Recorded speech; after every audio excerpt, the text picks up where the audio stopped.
What's up, gang? Sin here, and last night obviously the news broke. The news broke about a week ago. If you are unaware, Ravensburger Games, the makers of the Disney Villainous board game, in 2023 will be launching their first foray into the collectible card game world, called Disney Lorcana.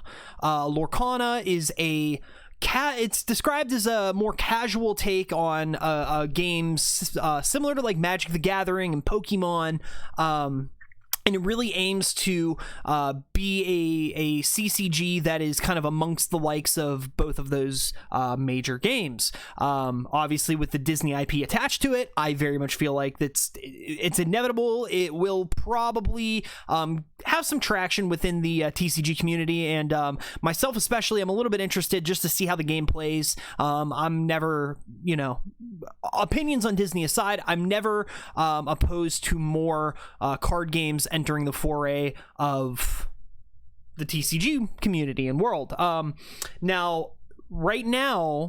Last night, they revealed the first 7 cards, one of which is a D23 Expo which is currently going on in Anaheim, California.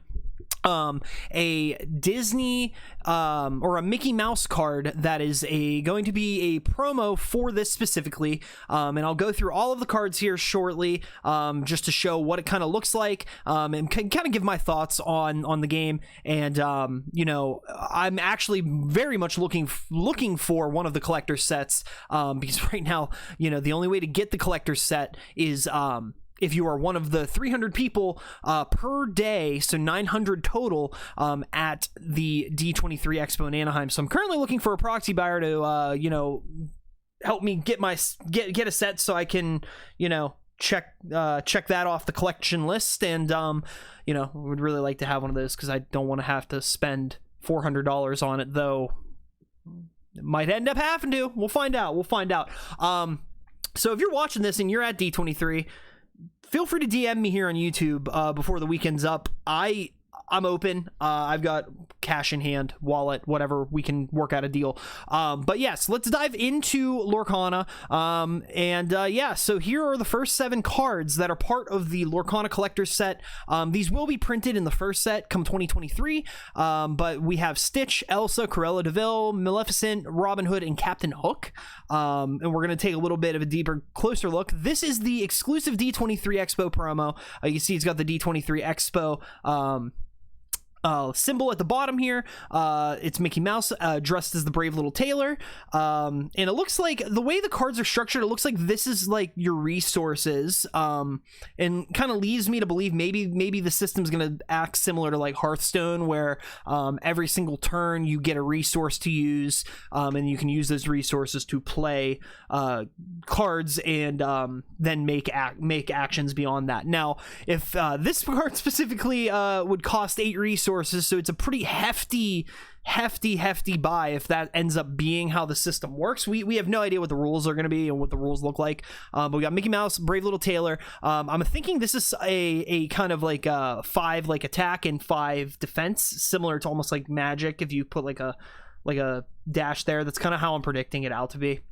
Dreamborn hero, this is probably the typing, and I'm sure there may be other cards in the game that say like give +1 attack to a hero you control or a Dreamborn you control. Now his attack is evasive, so only characters with the evasive trait or the evasive ability can challenge this character. Now challenge is probably the family friendly term for attack or fight. We don't know what these are. I'm thinking these might actually be, these actually might denote rarity. These little diamonds. I think that may be the rarity indicator. And we have like kind of this red card, Dreamborn. So this is the exclusive Mickey card.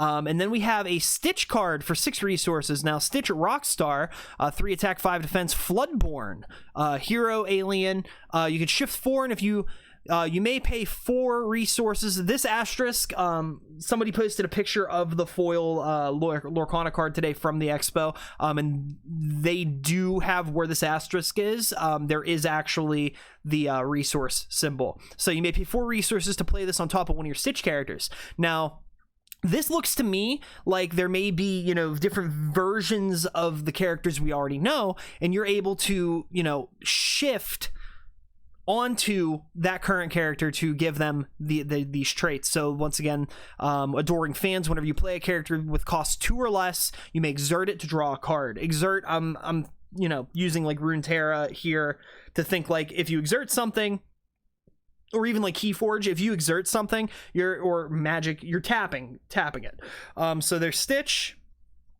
Then there is Robin Hood. He's an Unrivaled Archer, 4/4, Storyborn, cost 6 to play. Feed the Poor. When you play this character, if an opponent has more cards in their hand than you draw a card. Good shot. During your turn, this character has evasive. They can challenge characters with evasive. So, you know, this would be kind of like a counter to that Mickey card, so to speak, if we're talking like gameplay wise. Captain Hook, he kind of looks like almost like a low level Dreg here, you know, like he's kind of like your weenies if you're a Magic player or whatever it is. And he's a forceful duelist, Dreamborn, villain, pirate, captain. So he's got multiple types here, and he has Challenger 2. When challenging this character gets +2. So once again, challenging, I think that is just a family friendly kind of term for attacking. You know, you're attacking your opponent, so you're challenging your opponent. Now, the way that this reads, this Mickey Mouse card reads, leads me to believe that you're gonna want to probably like the game is going to be about like building up your forces and then trying to attack your opponent directly.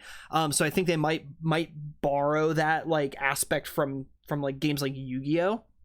You're trying to like wipe out your opponent's front line to then attack them directly, because only characters with evasive can challenge this character. So that leads me to believe that characters are able to directly declare attacks on other characters, so like your opponent's characters. And then you got for 3 Elsa from Frozen, of course they put Elsa in here.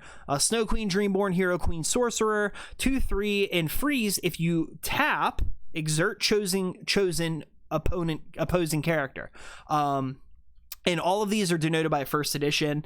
So and then you got Cruella de Vil, miserable as usual, same. You know, I resonate with that. Cost 2, 1/3, Storyborn villain. You'll be sorry. When this character is challenged and banished, you may return chosen character to that player's hand.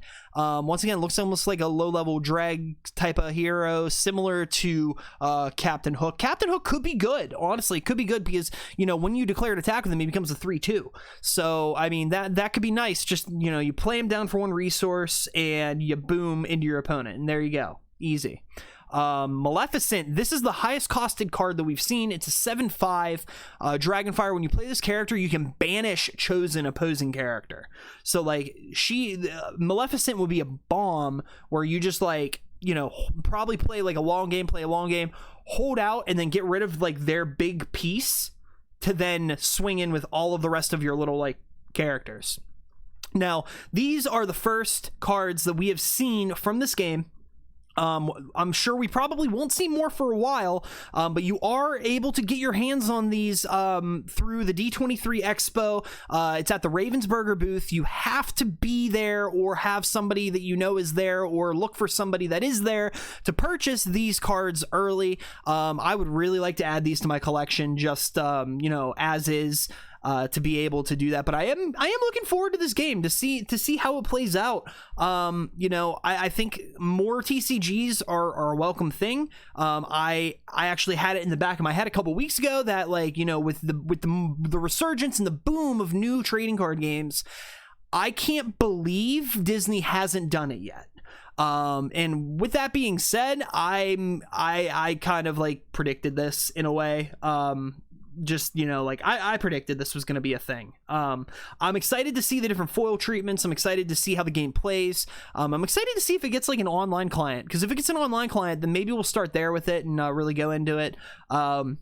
And I know this video is not Flesh and Blood related, but you know, I always think it's good to kind of diversify the TCGs a little bit. And I just kind of wanted to talk about a brand new game that's coming around the corner. So if you didn't know, now you know. And if you would like me to kind of like, you know, dig more into the game and kind of keep up on news, feel free to let me know. I know that there's a couple Discords out there, and it's going to be a really cool to see how the community kind of forms around this game. But yeah, that's all I really have for today, guys. Thank you so much for watching, and I hope you all have a great weekend. Thank you, and have a good one. Sin out.